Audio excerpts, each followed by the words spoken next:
Otro caso, por romper un acuerdo con Monsanto, le pusieron en Estados Unidos a un productor 8 años de cárcel. 8 años de cárcel.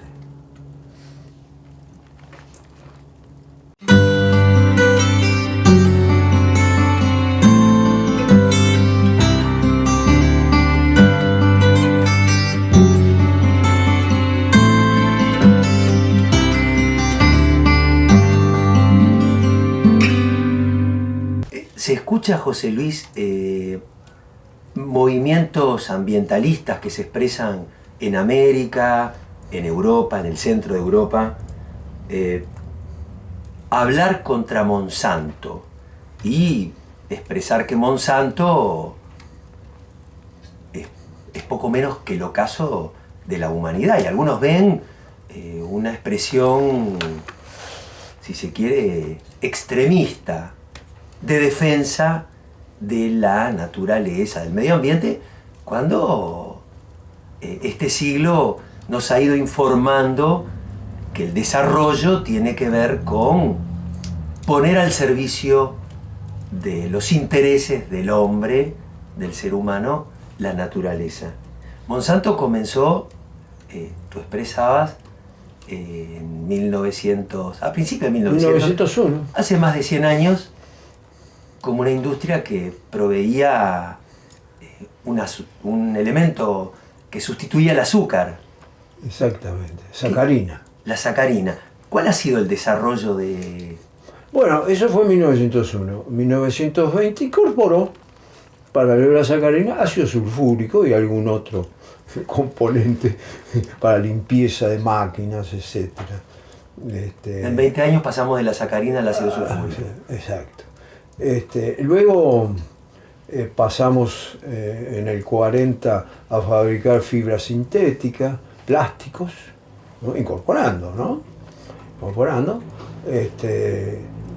A fines de los 50, diríamos, herbicidas, y entonces luego de la Segunda Guerra Mundial, la industria del armamento de Estados Unidos paró los ojos, porque en el herbicida estaba un componente muy potente, claro. Y entonces para ir trabajando para la industria química, es decir, armas químicas, y hace acuerdo con Monsanto de la fabricación de estas cosas.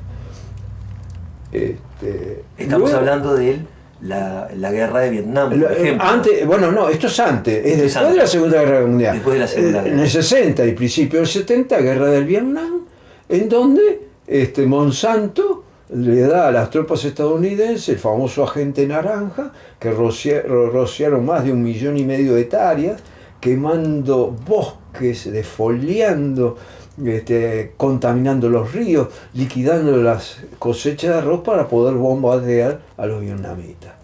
Es decir que, diríamos, el proceso agresivo de Monsanto en este sentido no hay ninguna duda. Ahora uno, José, puede pensar, ¿no? Ahí rápidamente repasaste 70 años de historia del siglo XX. Pero ahí está la ciencia, están los científicos, está la acumulación del saber humano. ¿Cómo podemos pasar de la sustitución del azúcar a envenenar la tierra de millones de personas en el continente asiático? Y bueno, estamos hablando de la ciencia sin conciencia.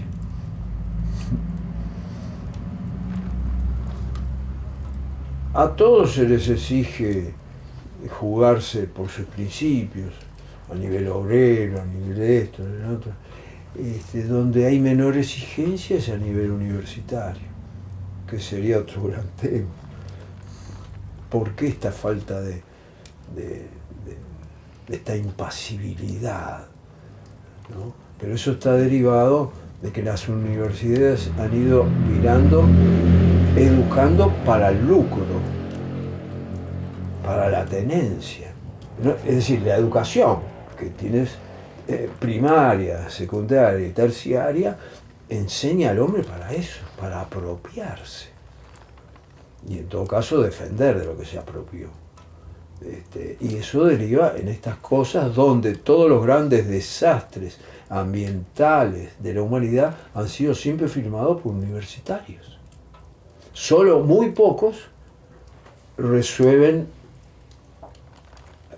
hablar de todo esto, y algunos luego de jubilados, que diríamos merece vergüenza ajena, ¿no? Claro, porque uno piensa, por ejemplo, en el campo de la medicina, el famoso juramento hipocrático habla del saber de un médico, del saber de la medicina, puesto al servicio de curar, del bien. Claro. Entonces, a estos otros niveles, digamos, de estas ramas Todas las ramas operan en este mismo sentido, donde se nota con más estridencia, obviamente, es en la medicina, y luego en lo que es toda la industria, lo que tiene que ver con la industria agroalimentaria, ¿no? Claro, porque esto quizás es menos conocido, porque en la medicina, médicos que han participado en la tortura, medianamente la gente lo sabe, lo conoce, pero es difícil quizá concebir para muchas personas que científicos trabajen en definitiva para envenenar o para... Sí. Es así. Y bueno, podemos desgranar algunas formas que tiene Monsanto y compañía, ¿no? Cargill, la unidad, por ejemplo, de Monsanto y Cargill, que es el gigante que tiene que ver con toda la ganadería y los granos del mundo, ¿no? Monsanto, tomemos en cuenta, es primero en transgénicos, tercero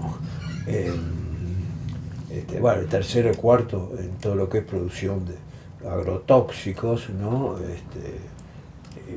Pero conforman grupos muy importantes que logran, se establecen en un lugar y trabajan verticalmente, desde el principio al final hasta la distribución. Hacen acuerdo con otra gran empresa que se encarga de la distribución al menudeo, y en donde es prácticamente imposible al productor, si no hubiera defensa de los gobiernos, claro, de los estados, poder a un monstruo de esta naturaleza que practica en bloque todo. Y que además obliga, sobre todo, porque primero fueron los híbridos para impedir la reproducción, pero después vino los transgénicos, y entonces el transgénico está elaborado de tal manera que es resistente a un determinado pesticida o herbicida. Por lo tanto, mata todo menos eso que se planta. Pero eso genera un condicionamiento al productor, porque tiene que comprar todo el paquete. Claro. Porque si no, no le sirve otro herbicida, porque mata a esta planta. Pero una pregunta de un neófito, ¿no? ¿No está en la cadena de la naturaleza que exista justamente esos elementos que mata esta creación? Pero es que se utilizó, por muchas décadas, se utilizó una bacteria que tenía en la naturaleza que servía justamente para controlar. Pero ¿qué pasa? En el tema de esto que encontraron estas grandes empresas, donde Monsanto es una, ¿no? Pero claro. La más importante, encontraron con el apoyo a nivel de la justicia, a nivel de la legislación, que permitió que apropiarse de la vida. Es decir, si yo le hago una pequeña modificación, es decir, incorporaron al maíz, por ejemplo, le incorporaron esta bacteria.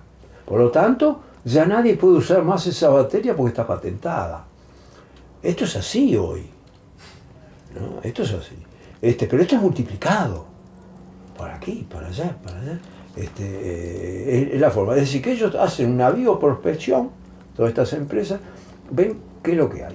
Animales, esto, lo otro, generan sus propios bancos de hierba, de esto, lo otro, y luego van tratando genéticamente de incorporar algunos de los elementos al otro producto. Con lo tal, patentan, y entonces uno ya no puede utilizar lo que ancestralmente, por miles de años, pudo haber utilizado. Se me ocurren dos preguntas, José. ¿Hay una comunidad científica que dice, señores, esto está mal? esto no se debe hacer. Sí, pero ¿sabes lo que pasa? Aún en los casos que ha habido, que se han expedido, por ejemplo, las comisiones ambientales de la sede Comunidad Económica, que se han expedido en contra de determinados elementos, la bancada, es decir, el Parlamento Europeo, rechaza el informe y da carta blanca a estos, que son los que financian las campañas electorales. Por eso, la connivencia de los gobiernos. Pero eso obliga también, a nivel popular, ver qué está pasando acá. Okay. Hace 3 gobiernos se impidió el etiquetado de los transgénicos y no eran ni los blancos y los colorados. ¿De qué estamos hablando?